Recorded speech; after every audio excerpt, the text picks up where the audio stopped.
हमारे देश के प्रधानमंत्री नरेंद्र मोदी ने कहा था कि हमें आपदा में अवसर ढूंढने का काम करना चाहिए और कोई सफलता का रास्ता निकाल लेना चाहिए। लगता है कि मध्य प्रदेश की सरकार इसे बहुत संवेदनशीलता के साथ ले रही है और शायद आपदा में अवसर ढूंढने की बात कर रही है। मध्य प्रदेश के स्कूलों में जिन किताबों को पढ़ाया जाता है, ऐसा नहीं है कि केवल उन किताबों को पढ़ाया ही जाता है, उन किताबों का रिसाइकिल कर उनसे कुछ और उपयोगिता भी हासिल की जा सकती है। जैसे मध्य प्रदेश के मैहर में पहले बच्चों को उन किताबों में पढ़ाया जाता है, फिर वह किताबें रद्दी हो जाती हैं, फिर उसी स्कूल में उन्हीं किताबों के पन्नों पर 26 जनवरी के अवसर पर बच्चों को उन्हीं पन्नों पर खाना परोसा जाता है, यानी कि उन पन्नों का, उन किताबों का रिसाइकिल किया जाता है। आप सोचिए मध्य प्रदेश की सरकार कितने बेहतरीन तरीके से काम करते हुए नजर आ रही है, जहां वह छोटी छोटी किताबों के पन्नों को भी रिसाइकिल करना जानती है। और स्कूल जिस प्रकार से बच्चों को उस पन्नों पर,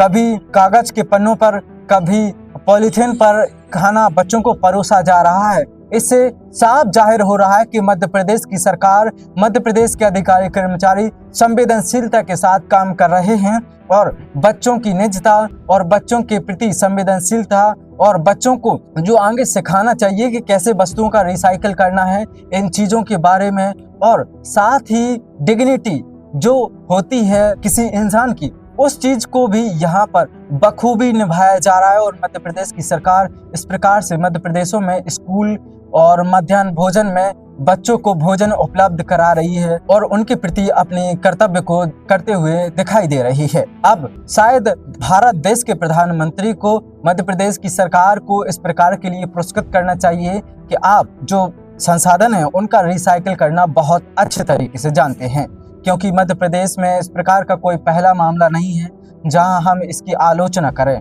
अब ऐसे मध्य प्रदेश से लगातार मामले निकल के आ रहे हैं, तो हमने भी इस संबंध में विचारधारा बदल ली है कि आलोचना करने की बजाय हमें भी तारीफ करनी चाहिए, ताकि सरकार इस संबंध में और अपने कदम आगे बढ़ा सके। क्योंकि आलोचना करने से सरकार अब इस पर जांच समिति नहीं बना रही है, सरकार इसमें कोई ठोस कदम नहीं उठा रही है, इसलिए सरकार की अब इस संबंध में तारीफ करनी चाहिए ताकि इस प्रकार के कारनामे और किए जा सकें और मध्य प्रदेश के बच्चे पढ़ लिख कर इस प्रकार की स्कूलों में कागजों के पन्नों पर खाना खाकर अपने भविष्य को